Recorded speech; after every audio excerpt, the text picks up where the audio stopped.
Hey guys and girls, Bored Now back with you. On this video I will be talking about Yellowjackets Season 1 Episode 2. The episode is called The F Shape. Full spoilers from the start of this review as always. So, really solid episode. It's a Misty themed episode, which is always exciting because she probably was the best character of season 1 in my opinion. Such a great role for Christina Ricci. So we definitely dig more into her manipulative side, the way she manages to get under people's skins and just find sneaky little ways into their lives. So that's in both the past in the 90s and the current 2021. But I'll talk a bit about the crash first of all and the fallout from the crash in the past, because that stuff it's pretty meaty. It's well handled, I think. So we sort of start with the crash in progress. Notably, you have Jackie and you have Shona together, like Shona looking after Jackie as the plane's going down. So you can tell like this doesn't really have the budget of something like Lost, and the crash does feel a little bit like Lost Light, which it's hard to get that out of your head, and obviously very few shows for their pilot or first couple of episodes would have the sort of budget that Lost did for that, but nonetheless it's a pretty tense scene anyway, and I do like what it leads to with the characters and the fallout. It creates some good stakes, I would say. You've got stuff like what happens with Travis and his dad. Travis trying to save the dad when he's up in the tree. He's badly injured and Travis goes up after him, and if anything, does more damage, so to speak. But he's trying to save his dad. He doesn't really have any other choice, and it's just painful to watch Travis going through that. And Travis is one of those characters I've got mixed feelings on. Like, he's not one of my favourite characters, to be honest, but a lot of sympathy with him here, and you can see why he's a very awkward, rebellious character throughout these flashbacks. And there's already a bit of a distance with him and his younger brother, and this makes that even tougher. Although he does naturally, as the older brother, he does naturally support the younger brother and tries to see him through this difficult time. But just everyone's reactions to that, we see Natalie trying to get a bit closer to Travis. That doesn't quite work out, but the fallout from the plane crash and just the stakes that's created, it's very good stuff for drama. I also like Laura Lee's role in this, when where she's encouraging them to pray to God, and she's the super religious one. So you can see how everyone else isn't religious at all, and they're trying to mock her, but then there's others who are like, well, give her a chance, be nice. And it's just one of those little scenes where it becomes through making fun of her and through mocking a little bit, it actually bonds them a bit more. It becomes a funny, tender little moment, because she starts getting upset and saying, this is God punishing me for not going to piano lessons or failing piano lessons. And that's when they just all start laughing in unison. And it's a scene you've seen a lot of times, but it's always pretty effective in bringing these very different characters together, because then everyone joins in and they just become a bit more observed. Like Nat says how she's worried then, if they die out here, is not going to get to see Bruce Willis's dong again, because she talks about how she paused it in The Colour of Night. She would get up in the middle of the night and pause that scene, which is really funny, and that's quite the reference to dig out. Colour of the Night, that's one of those notorious like guilty pleasure style movies. I guess it fits the time period. It did come out about 96 or around about then, but yeah, it's an interesting one for a teenage girl to be referencing, because I don't think of it as being like the biggest sort of movie, but it definitely fits the time period. And this is just a nice scene where it starts off as one thing but then transitions into something else, and they all sort of have a laugh together, and there's some a little bit of bonding.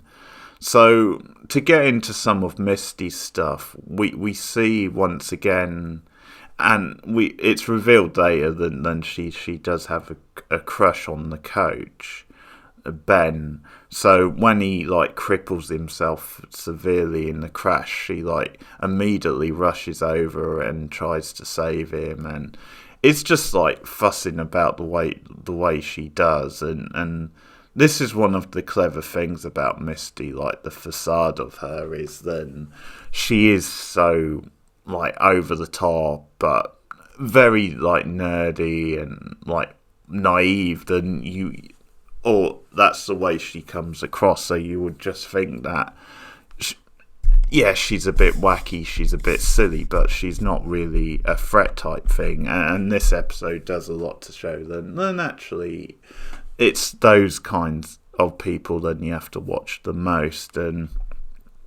But what the theme of this episode is Misty looking for more respect, and Misty taking measures to get more respect, because on the face of it, she's maybe doing the right thing for the situation, but there's just this underlining thing about her constantly being an underdog, like more than her peers. So it's almost like she has to do stuff and go the extra mile to actually prove that she's of value, like more than they have to do. But she does what needs to be done in the moment, which is she just hacks the coach's leg off, his bad leg, the leg which is clearly beyond saving. And it's once again a really graphic scene, the sort of scene you can only really get away with on premium cable like Showtime. So yeah, that's a really, white knuckle type scene, but it's a good example of Misty stepping up, doing what needs to be done, but where there's like a motivation behind it. Because you see her throughout the episode just doing little things to like making suggestions of how they can survive and different things. And the coach is freaked out. Like, he obviously wakes up and like his leg is gone, and it just traumatizes him. But he's a bit unsure how to take Misty. Like this is where her obsession with him starts to tip over beyond a little bit of a crush, a little bit of like she's trying a bit too hard. But it starts to show signs that then there's more to it than that. And by the end of the episode, in the flashback scenes, she does have respect from some of the girls.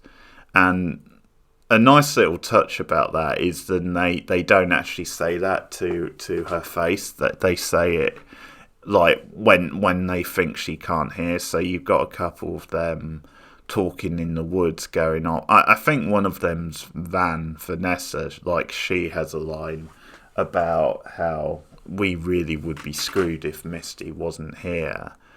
And that's another thing to say about Misty, how she is a survivor. Like, you can question her motives, you can definitely question her sanity, but she is a survivor. That's one of the things about her. But you hear her overhearing this, and she likes what she hears, because it's a confirmation that they now maybe begrudgingly have a bit more respect for her than they have done in the past. And then you get that really nice reveal and hook at the end of the episode where it shows that she's got this box with like the engine inside, and it just ends with her smashing the engine, and it's like, whoa, this girl's really over the edge. So it seems as though she's so obsessed with being popular and well, fitting in, not exactly being popular, but being accepted. And in a bizarre sort of way, this is where she wants to be. I think it's this idea of like on this island or on this woods in this different location, like maybe she can start again, like maybe she can have a life with these people, even though like common sense says if they're stranded too long, they're probably all gonna die. But yeah, it's almost like that Lost thing of the characters having a do-over, like a new life. But yeah, this is really extreme from Misty, but I really like the ending of the episode with that little hook and that little reveal. And it's just so much fun watching Christina Ricci play this really like on the edge type character who's constantly twisting things and manipulating things.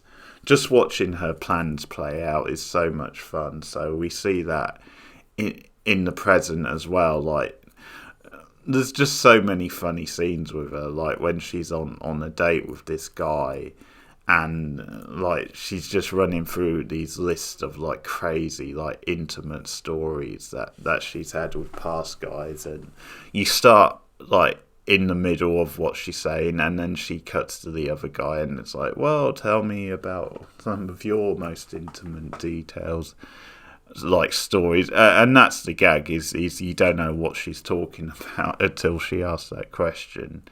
And throughout the date she's just freaking this guy out more and more, and then they go back to her place and once again, like, he's trying to back out of the date. He's clearly been freaked out and doesn't want anything more to do with Misty, but he's trying to do it in a nice way, and she once again like talks him into coming inside.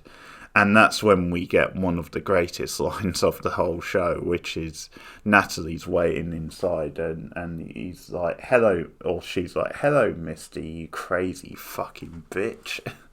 And what a great line that is. What a great introduction line. And that's when the guy's like, okay, I'm done, and like leaves. So we get the start of the Natalie Misty stuff, which is just so much fun to watch. They have great chemistry, great spark, Christina Ricci and Juliette Lewis, the way they bounce off each other, the way they're so different as characters, but yet they do have similarities as well. And Natalie naturally thinks that Misty is the one who sent the postcard to her. Postcard that she received the same one and says, here you go, here's proof it's not me. How do I know you didn't send that to yourself? And the response is even better. Misty's like, well, I don't know the same about you. You might have done that as well. I really like that as a response. It's almost like neither one of us can trust each other, but we're both in the same boat, so it benefits us to work together. And I think that's what's clever about Misty's character. Constantly has an answer for everything, and a logical answer. It's just she's using it in a very underhanded way. A method to Misty's madness, definitely. Her and Natalie are off to find Travis on a road trip, and once again it's manipulation because Misty damaged to Natalie's car, so she has to use Misty's car, like they have to use Misty's car for the road trip. A lot of fun, really. So, just a few things on Shauna and also Tyrese. In the present, we continue Shauna's story with her being a very bored housewife now, stuck in almost like a loveless marriage to Jeff, constantly having fights with her teenage daughter. But this is a better episode for Shauna, I think, for like present day Shauna, because well, there's a line in one of her scenes that almost matches the Misty crazy fucking bitch line from Natalie. And it's when her and Jeff go to like marriage therapy and they're talking about their sex life and how things aren't going too great at that, and the therapist is encouraged them to do role plays.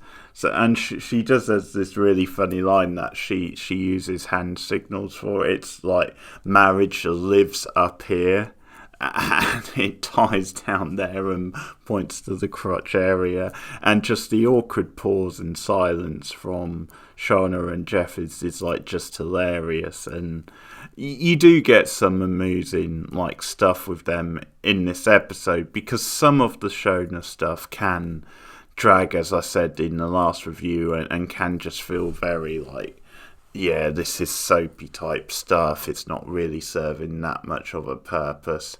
But this episode, I got on with that stuff a little bit better. I'm not saying it's the highlight of the episode, but there's some lighter moments that sort of like got me a bit more into it. So when they're doing like the role play and like Jeff wants her to like act out a scenario that he's trying to sell her furniture because that's what he does for a living, and he just thinks that she's like making fun of him, and that's quite a funny little scene as well. But we do get more into like Shauna's like mindset in this episode, and how she's still affected by what happened all those years ago, and about how she's now looking to maybe act out and live a bit more of an exciting life. So this is the one where she like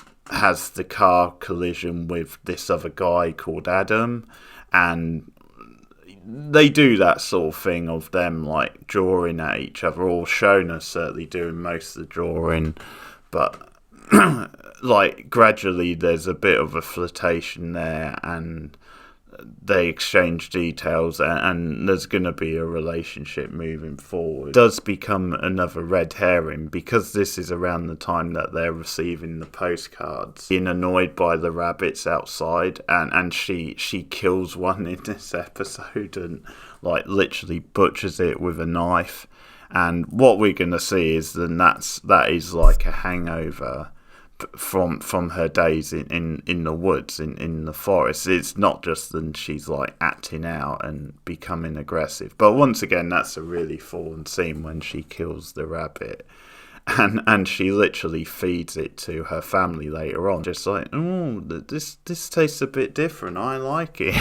Out a little bit and rebelling kind of against her life. So the Shona stuff in this episode was a bit better for me, like the adult Shona stuff. And then we get a little bit from Tyrese. We're going to get more from her next episode, where she has her own episode. But in this one, we see a bit more about her home life, her relationship, and her son Sammy, and how she thinks he's starting to like do things, like a symbol from the past like randomly appears in her house, and she naturally thinks that he's drawn that. She claims that then it wasn't him, and that set up something for the next episode, which I'll obviously like dig into. Teresa also gets the postcard in this episode, so it's confirmed that she's got it as well. Stuff just bubbling along nicely under the surface.